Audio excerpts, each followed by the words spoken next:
condenado a uma pena de 8 anos e 4 meses em regime fechado por supostamente ter praticado o crime de estupro de vulnerável contra um menor de 6 anos de idade, que consta do relatório da psicóloga da Polícia Civil que o atendeu à época. E essa criança, à época, provavelmente já teria sido abusado 2 vezes. Então,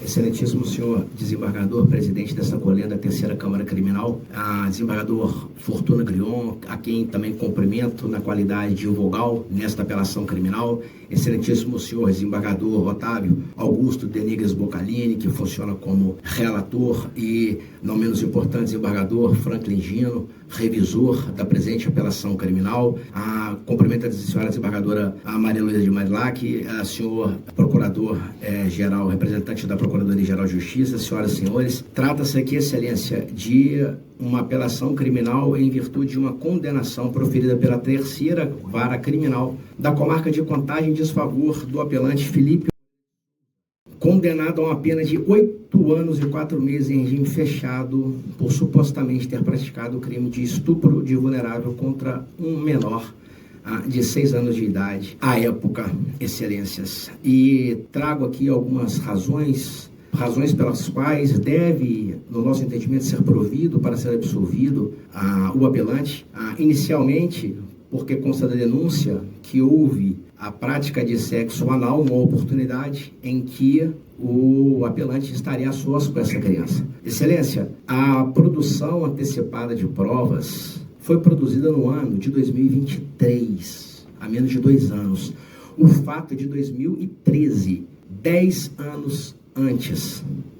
Há várias inconsistências e incongruências em todos os depoimentos prestados, tanto por parte do menor, do policial militar que atendeu a ocorrência, da avó, da tia, da mãe e do próprio apelante. São 6 contradições, nenhum dos depoimentos se encaixam, excelências. Portanto, no mínimo aqui, primeiro, obviamente, a gente sustenta a inexistência da conduta, mas no mínimo a absolvição pela fragilidade probatória em homenagem ao princípio do pro réu.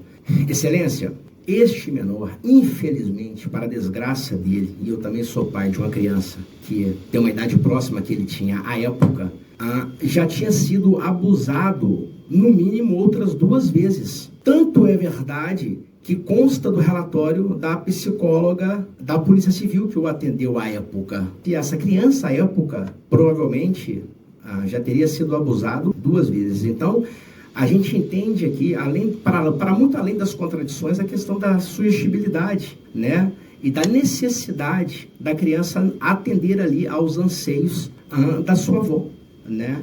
Que foi quem teria supostamente percebido o Felipe saindo do quarto e perguntado à criança se teria ocorrido alguma coisa. O menor nega, ele nega a todo momento e diz à avó, após a insistência da sua avó, por respeito, portanto, a questão da sugestibilidade, isso aí encontramos em obras como de Ivan Esquerdo, né, que fala, o neurocientista que fala sobre o livro Memória, que trata das memórias afastadas pela emoção, e também da desembargadora hoje aposentada do Tribunal de Justiça do Estado do Rio Grande do Sul, Osnilda Piso, na obra Psicologia do Testemunho, os riscos da inquirição de crianças, que foi sua dissertação de mestrado na época, em 2006. Importante, sei que meu tempo é curto, e se trata de um crime tão grave, de trazer aqui a colação de Vossas Excelências a título de exemplo, e aqui terei que fazer uma breve leitura do que disse a psicóloga que atendeu esta criança.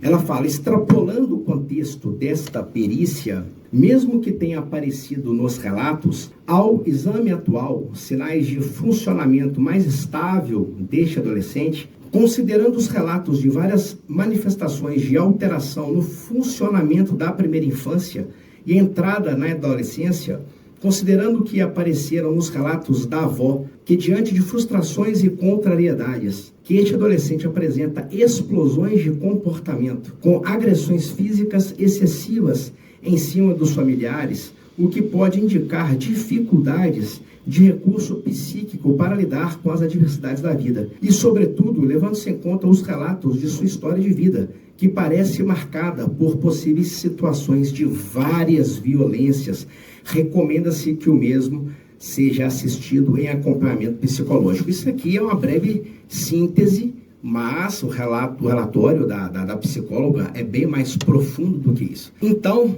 voltando ao dia dos fatos, 2013, Felipe nega a acusação, diz que houve a prática de sexo anal. A avó da criança, está no depoimento, examinou a criança. E nós que somos pais, examinamos nossos filhos todos os dias, e eu faço questão de examinar, principalmente após as aulas de natação do meu filho, examinando o ânus do neto, não viu nenhuma lesão, tanto é que ele sequer foi submetido a exame de corpo de delito. Há sim uma fala da criança dizendo que poderia ter ocorrido um abuso numa outra oportunidade na casa do apelante, mas que não é objeto da denúncia. Então feriria aqui no mínimo o princípio da correlação. E também volto a dizer e reforço as questões referentes a pelo menos 2 abusos sexuais que essa criança foi submetida antes do ano de 2013, antes dos seus 6 anos de idade. O próprio PM Williams, excelência, no seu relato, me causa estranheza, Ele diz, está narrado no corpo do Reds. Ele retira a criança de 6 anos, que não é ouvida junto de um representante legal, seja da avó, a tia, a mãe. Ele retira, e o menor fala para ele que teria havido a prática de sexo oral, mas a denúncia fala de sexo anal. Quando o policial é chamado a depor, ele confirma a denúncia. Sabemos todos nós hoje, excelência, que todos os policiais, principalmente em processos antigos, eles examinam, eles têm acesso ao REDS antes das audiências. Isso é normal, Então eles examinam, e lá no REDS, lá em 2013, está dizendo que possivelmente o menor teria dito que houve a prática de sexo oral, e a denúncia narra sexo anal, sem prova de materialidade delitiva. Que crime de estupro de vulnerável com penetração em uma criança de 6 anos não deixaria vestígios, ao ponto do delegado ser tão irresponsável de não encaminhar esse menor imediatamente ao AML. Não faz o mínimo sentido a condenação do apelante, a manutenção da condenação do apelante com base nessas afirmativas. Ele até se confunde, o policial, e eu trago o policial porque o policial estava lá no local na hora. Ele que pode trazer para a gente mais informações. Ele fala, inclusive, que teve um diálogo com a mãe do menor. A mãe do menor é a tia. E quem teria entrado no quarto foi a avó. Então, excelência, nós temos aqui 6 depoimentos que se contradizem. E o Felipe, o apelante, ele simplesmente nega, ele não estava no local. Por isso, insistimos aqui na possibilidade de sugestibilidade e criação de falsas memórias, muito comum em crianças. Não estou dizendo mentira, estou dizendo falsa memórias. E para isso temos muitos doutrinadores, teses de doutorado e dissertações de mestrado neste sentido, excelências. Portanto, na nossa humilde opinião, o fato não ocorreu. Não a prova da existência do fato, tá? Para além, no mínimo, pelas várias contradições, nos vários depoimentos tomados por parentes tão próximos à criança, também deve ser absolvido por uma dúvida patente em homenagem ao princípio do pro réu e, quase a título de desespero, no caso da manutenção de uma condenação, que haja a redução pela tentativa, porque isso baseando-se numa narrativa da tia do menor, que fala que o menor teria dito para ele que Felipe teria iniciado a retirada de sua calça.